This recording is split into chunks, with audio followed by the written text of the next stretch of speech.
I'm here with Lal Medawattegedara, who is an author at the Ceylon Literary Festival. Lal, it's an honor to be speaking to you. Thank you for agreeing to speak to us. Yeah, thank you for inviting me. Thank you very much. It's a pleasure. And also, Lal, speaking a bit about the Ceylon Literary Festival, what are your thoughts on it? How has your experience been at the first ever Ceylon Literary and Art Festival? Right, okay, two questions. Yeah. Ceylon Literary Festival and my own experiences. Okay, Ceylon Literary, this festival being held in Colombo and allowing Sri Lankan writers to showcase their skills, talents, and also gain exposure. I think it's a excellent idea in the sense that we English writers, Sri Lankan writers writing in English rarely get a chance to do that. In that sense, I think having something in a very accessible location in Colombo and putting together international writers with local authors, like the IPL India, 18-year-old Indian kids get to play with Pat Cummings, So that I think is a brilliant idea, and I personally wish to thank the organizers for thinking that through. And then my own experiences, yes, number one, I was in Kandy and I had a session in Kandy. I had a creative workshop in Kandy. Okay. Firstly, extraordinary weather, you could work without sweating, and at the same time, the creative writing workshops held in Kandy expose young students to the art of writing, and also in Kandy, the writers in Kandy, and particularly students who are interested in literature, text in Kandy, got a beautiful chance to come and meet authors, listen to them, read their works, and also buy their work at the festival. So I think, and at the same time, coming back to Colombo, same here. The sessions are much more intense here, of course. Intense and much more crowded. Yeah. So and hot weather. So we are braving a lot of things to be here. Yeah. Once again, access to international authors, ability to talk to them, and ability to be with them. Me as a writer, I think it's a beautiful and a wonderful experience. I feel very lucky and honored to be here. Okay. Well, we're lucky to have you here as well. Thank you. And Lal, speaking about, because I was part of the session yesterday that you had, and I heard one of the questions were why it was hard for young writers to come up with short stories. And do you believe, because it is free for young students and university students, do you believe this would help the younger community to come up with more short stories, with more novels and of the sort? What are your thoughts on that? Yeah, obviously, when I was a sort of a wannabe writer, there were no literature festivals in Sri Lanka, but we had authors coming from time to time to British Council, Okay. and they gave speeches and they answered our questions. Okay. That's how we learn about these intricacies of writing. Yeah.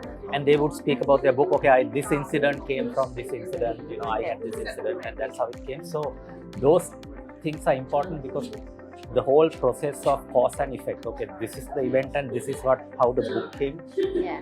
Those things are very important for writers. So I think your question about short stories, I think there's a misunderstanding in Sri Lanka that Sri Lankans tend to write more short stories and less novels. There's no such thing. We don't have statistics to prove it. But what you need to remember is that when you write short stories, you would at least need 10 short stories in collection, Okay. and all those 10 have to be brilliant. That is the difficulty. Whereas in a novel, you can sustain. You're writing about you're following the whole thing. Short stories, you're stopping creating 10 times. All 10 have to be good. So writing 10 short stories that are equally good is difficult. Yeah. So there you are. That's how it goes. Well, wonderful. And also, okay, because we have a lot of festivals in general, but Ceylon Literary Festival has brought together, like you said, both international and local authors as well.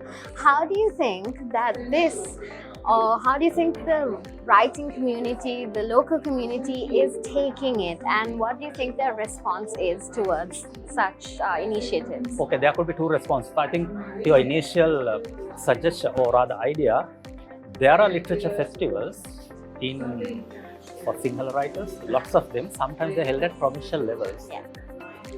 And I think there's one in Jaffna for Tamil writers. I'm not sure. you could contradict me on this, but for English writers, we have called it festival, and this is new, the Ceylon Literary Festival. And the Godage Awards has a tiny sort of a category for English writers. Beyond that, I think we don't have many festivals. So, of course, the English-speaking general public in Sri Lanka is limited, and particularly reading public is limited. So naturally, this type of event might be interpreted as something for people who are, something for them and not us. That might be there. But I think a lot of my students who came here, lots of my friends, and also fellow writers who came here, they are really enjoying themselves. I mean, my students are learning a lot of things. So I think we need to go by those needs. So I think in that sense, your festival is brilliant. Absolutely. Okay, just one last question before I let you go. Before the tea runs out. Yes, absolutely. Lal, just to speak a little bit about the session that you are yet to AI. conduct, could you tell us and take us through a little bit of what we could expect during the session to come? Okay, this session is on AI versus creative writing. Okay. I mean, artificial intelligence is like the new storm that is trending. In inverted commas, take away all our jobs. So we are going to talk about there are three writers who are going to talk about who will, or rather talk more than reflect on this notion of artificial intelligence and creative initiatives. So these are inevitable things in the world, and we are just trying to figure out where we are heading and how should the writing community be prepared for that, and any other challenges. That's what we are going to discuss. Well, wonderful. We're definitely looking forward to it. Thank you so much, Lal, for speaking to us and for being here this afternoon. Thank you very much once again. Thank you very much. Okay, thank you.